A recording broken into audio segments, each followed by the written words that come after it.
Hello दोस्तों, कैसे हैं आप लोग। उम्मीद करता हूं कि मस्त होंगे और स्वस्थ होंगे। दोस्तों, अगर आपको भूतों से डर लगता है तो आप इस वीडियो को मत देखिएगा। दोस्तों, इस वीडियो को देखने के बाद आपका कलेजा धक धक करने लगेगा। तो कलेजा धक धक करने से पहले हमारे चैनल को सब्सक्राइब कर दीजिए और वीडियो को लाइक कर दीजिए। चलिए हम कहानी को स्टार्ट करते हैं। ये कहानी है एक 12 साल के बच्चे अनुज की, जो उत्तराखंड के एक छोटे से गांव में अपने माता पिता के साथ रहता था। वह अपने नाना नानी से मिलने जा रहा था और उसके माता पिता को अर्जेंट काम होने के कारण उसे वहां छोड़कर वापस शहर चले जाते हैं। अनुज अपने नाना नानी के साथ रहने लगा। एक शाम को वह जंगल के रोड के साइड खेल रहा था। शाम होने वाली थी। उत्तराखंड की घाटी की खामोशी ठंडी हवाओं के साथ और बारिश आने वाली थी। अनुज घर की ओर जाने की सोच रहा था। इतने में उसके पीछे वाली झाड़ियों में कुछ हलचल होने लगी, जिसने अनुज का ध्यान अपनी ओर खींचा और वो बहुत ही डरावनी और मन को भयभीत करने वाली सी लग रही थी। और वो आवाज़ बढ़ती चली गई।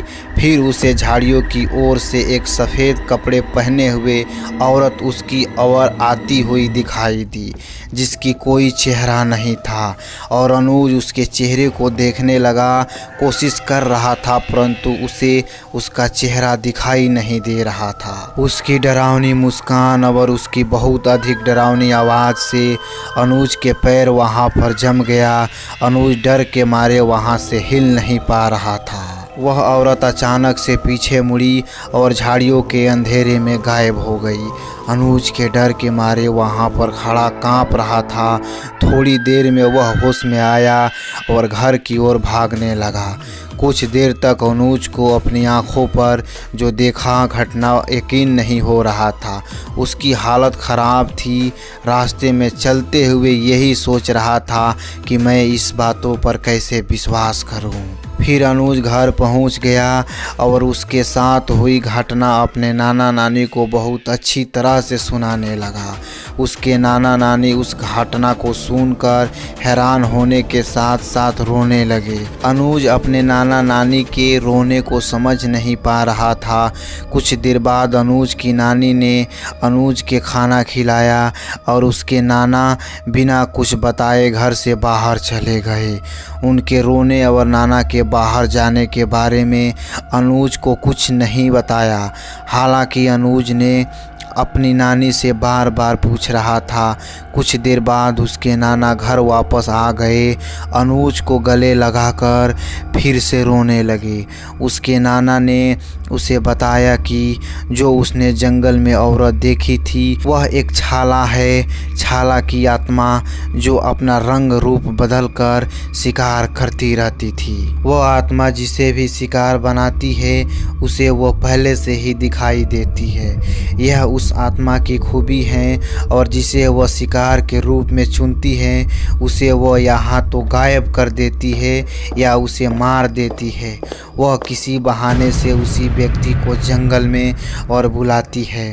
फिर उस व्यक्ति के साथ क्या होता है किसी को मालूम नहीं होता है और आज तक किसी को मालूम भी नहीं लगा है। जो व्यक्ति आज तक उस आत्मा के नज़र में आया है वह बच नहीं पाया है और अनुज उसका अगला शिकार होने वाला है। अनुज के नाना नानी फुट फुट कर रोने लगे और वह अपने अंदर साहस पैदा करके अनुज को कहने लगे कि बेटा, तुम्हें डरने की कोई आवश्यकता नहीं है, क्योंकि मैं पास के एक तांत्रिक से लोभन लेकर आया हूँ जो आपकी बुरे साए से रक्षा करेगी। और मैंने आपके मम्मी पापा को भी फ़ोन कर दिया है, वह कल तक आ जाएंगे और तुम्हें ले जाएंगे। यह कहकर अनुज के नाना नानी ने वह लोभन कमरे के कोने कोने में जला दिया। लोभन जलाने के बाद अनुज के नाना नानी ने कहा कि कमरे के अंदर जाने के बाद कुछ भी हो जाए पर दरवाज़ा नहीं खोलना है। यह कहकर नाना नानी ने दरवाज़ा बंद कर दिया और फिर अनुज अंधेरे कमरे में कोने में बैठ कर रोने लगा। दोस्तों, आपको यह वीडियो कैसा लगा कमेंट में ज़रूर बताइएगा और दोस्तों दोस्तों इसका हम दूसरा पार्ट जल्द लेकर आएंगे, इंतज़ार कीजिएगा और हमारे चैनल को सब्सक्राइब कर लीजिए। आपको वीडियो देखने के लिए तहे दिल से धन्यवाद।